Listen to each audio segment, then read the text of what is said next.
जय गुरुदेव।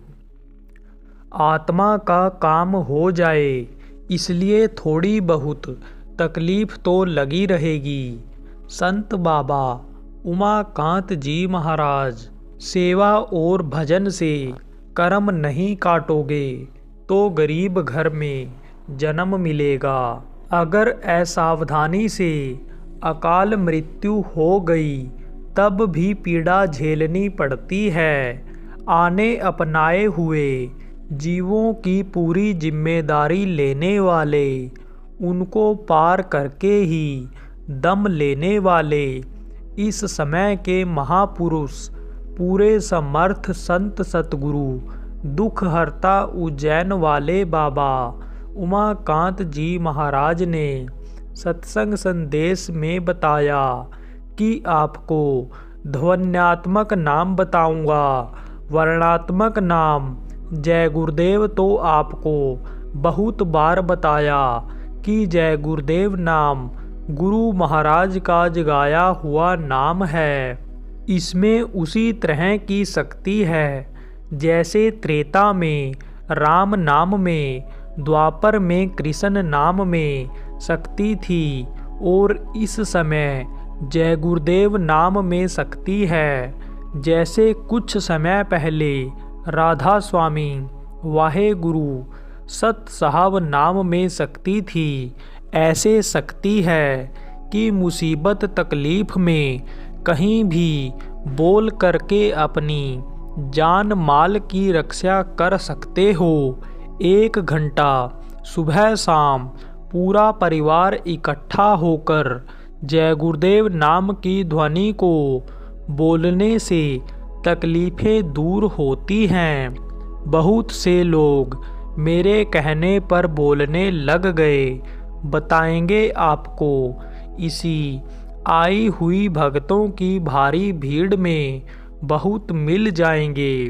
हर तरह की तकलीफ में कमी आती हुई नजर आ रही है।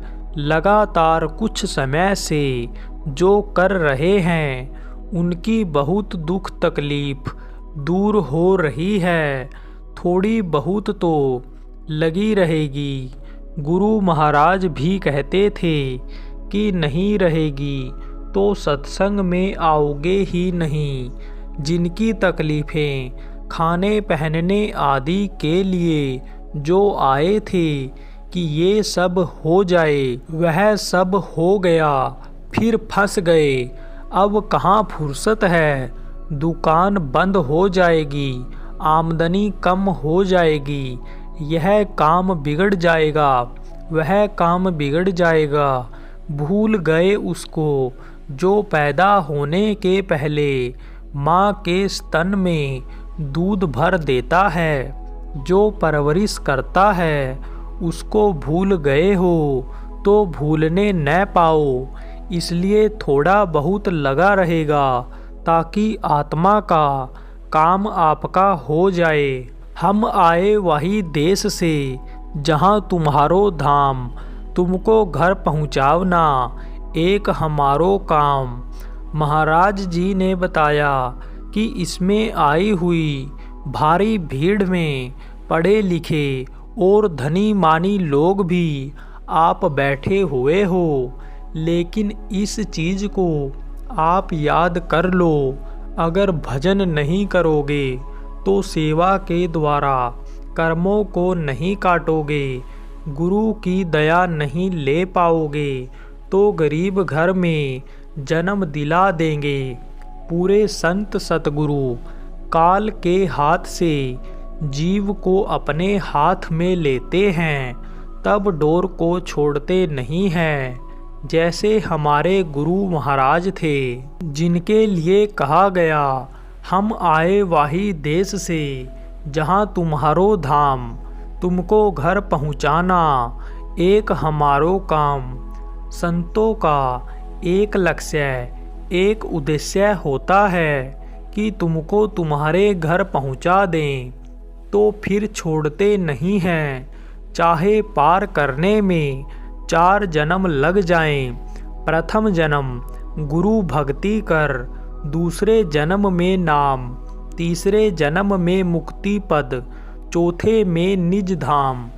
4 जन्म दिला करके पार किए हैं।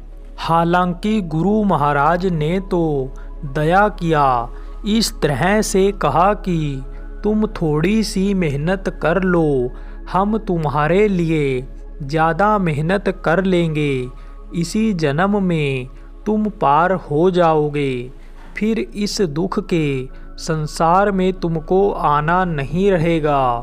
यह बात अगर आप भूल जाओगे, जो भी गुरु महाराज के नामदानी हो, चाहे नए ही नामदानी आप क्यों न हों, आप इस बात को भूल जाओगे तो दोबारा तुमको गरीब घर में जन्म लेना पड़ेगा। रात की यात्रा अच्छी नहीं, दुर्घटनाएं होती हैं, रात को नहीं चलना चाहिए। अब यह भी आपको बता दें, अगर कहीं बीच में असावधानी हुई और अकाल मृत्यु हो गई तो भी तकलीफ होगी। अकाल मृत्यु किसको कहते हैं? बगैर आए हुए मृत्यु आ जाती है। समझाने के लिए बात बताई जाती है, जैसे गड्ढा आगे है तो गिर जाओगे, आग जल रही है उधर जाओगे तो जल जाओगे, पानी बह रहा है उसमें अगर जमीन जायदाद रुपए पैसे के मोह माया में फंस गए, बाढ़ आई। और भी उदाहरण हैं, नाम बता सकता हूँ। एक आदमी था, नौकरी से आया, लोगों ने कहा पानी बहुत ज़्यादा है मत जाओ। हट्टा कट्टा पहलवान था, बोला कुछ नहीं होगा, हम तैर करके पहुंच जाएंगे।